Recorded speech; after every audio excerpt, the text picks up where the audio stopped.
Do you ever finish making a video and you're watching it back and you're like, why does this look not good?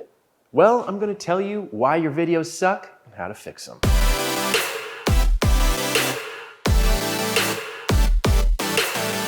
This is obviously pre-recorded. I have no way of knowing if your videos suck, but regardless, if you're making videos at all, awesome, keep going. Don't let the fear or need of perfection keep you from doing that. In a year from now, you will likely look back on the videos you're making right now and go, oh, I'm so much better now. And that's a good thing. That's what you want. You learn by doing, especially with video work. So if you're doing YouTube videos, TikTok, Instagram Reels, whatever it is, keep at it. With that said, we all have room to grow and improve because, hey, the day you stop learning is often the day that you stop having fun. So here are 3 things that you are likely overlooking, but if you just simply start paying attention to them, could make your videos a lot more awesome. The first thing you need to pay attention to with video is your exposure. In the simplest terms, you want to make sure no part of your footage is too dark or too bright. If something is overexposed, too bright, or underexposed, too dark, you can make adjustments in post-production,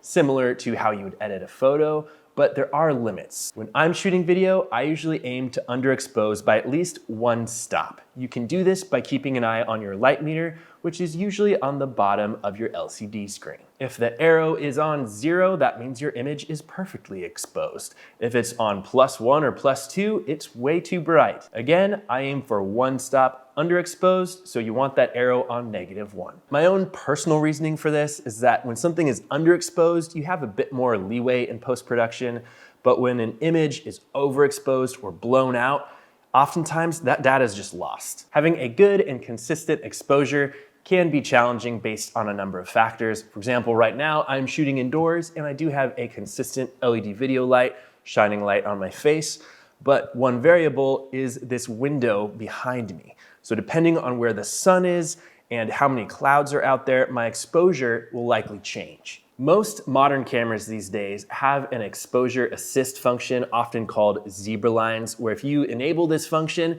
the camera will show you the areas of your footage that are overexposed or blown out by putting stripes through them. So check your camera's user manual or look it up online to see if you can enable zebra lines. Then of course, do what you can to get even lighting for your video to keep your exposure consistent.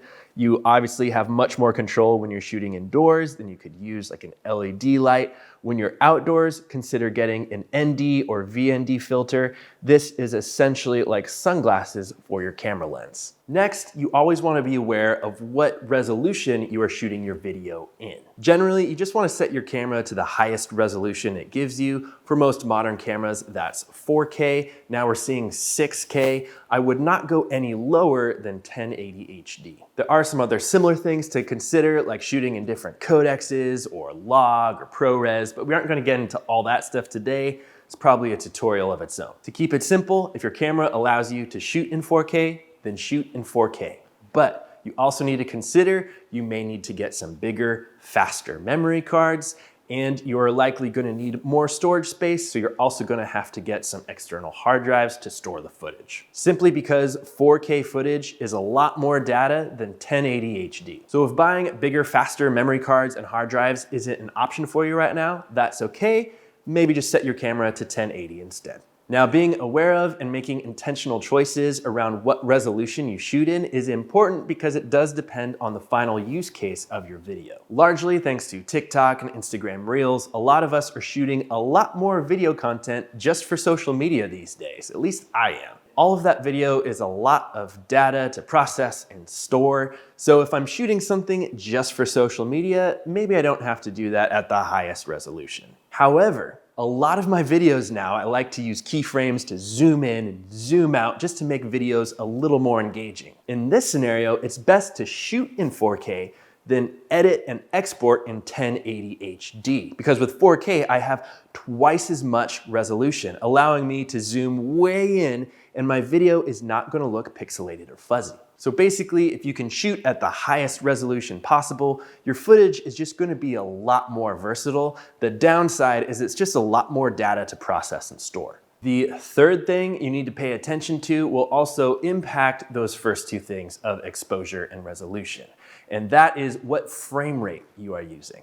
Frame rate is measured in frames per second, or FPS. So for this video right now, where I'm filming myself talking, I usually shoot at 24 FPS. So my camera is taking 24 still frames per second for this video. As a general default, when you're filming someone talking or a piece of footage that you know is not going to need to be a piece of B-roll that is slowed down or sped up, you set your FPS to 24 or maybe 30 max. But when things get kind of weird is when you want to slow down your footage to get that smooth, buttery slow-mo. I see this all the time on social media when someone has shot something in a standard frame rate of 24 to 30 frames per second, and then they try to slow it down. What you get is just what looks like a really bad stop motion movie. Because your editing software only has those 24 to 30 frames per second, which sounds like a lot, but when you're trying to get that smooth cinematic slow-mo, your software is just stretching out those frames. So to get that smooth cinematic look, you just have to shoot at a much higher frame rate. The camera I'm using to film this video you're watching right now is a Sony FX3. It's specifically designed for shooting video. It can shoot up to 120 frames per second at a 4K resolution. So if I'm shooting in 120 frames per second, so every second of my video has 120 still images in it, I can go into my editing software and stretch that out. I can slow it down by 5x, and I could slow it all the way down to become 24 frames per second, but it's going to create that beautiful, smooth, cinematic slow-mo you always want for your B-roll. However, not every camera is capable of this. For example, the Sony a7 IV can shoot up to 60 frames per second at a 4K resolution. Now, 60 frames per second, that isn't bad by any means, but that is the slowest frame rate I would recommend if you plan on slowing down your footage at all. Now, going back to our resolution discussion, the a7 IV does allow me to shoot at 120 frames per second if I lower my resolution from 4K to 1080. Most cameras will allow you to shoot at a higher frame rate if you're willing to lower your resolution. So it's good to be aware of both of those things because it can be a bit of a trade-off. My general rule of thumb when it comes to frame rate is to always shoot at 24 to 30 frames per second when it's someone talking. But if there's any footage that I'm going to use for B-roll that I will possibly want to slow down, I'm going to shoot no less than at 60 frames per second, but preferably 120 frames per second if your camera allows it. One last thing you need to consider when it comes to frame rate goes back to the first thing we talked about, which is your exposure. If you're shooting at 24 frames per second, like I am right now, that means I need to set my shutter speed to 1 over double my frame rate. So in this case, my shutter speed should be at 1 over 48. If your camera only does 1 over 50, that's close enough. Similarly, if you're shooting your B-roll at 60 frames per second, well, double that, and that means your shutter speed needs to be set at 1 over 120.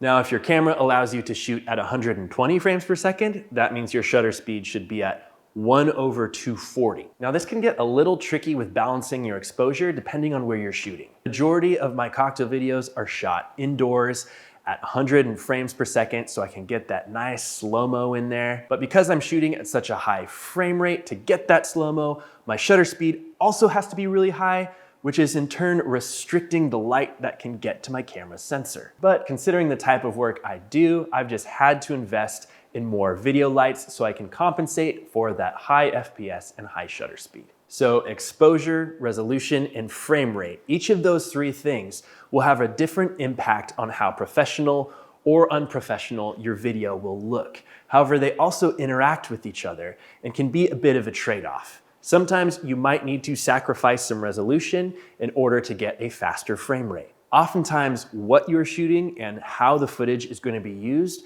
will determine which of those three things you prioritize. At the very least, you just need to be aware of these three things and what they are set to before you press the record button. Because believe me, there's nothing worse than getting back from a shoot and then realizing you shot B-roll at 24 frames per second and you go to slow it down, it looks like this. Anyway, I hope this helps make your videos a little easier to produce, a little more profesh looking, and as usual, please subscribe to the channel and let me know in the comments what you'd like to see next.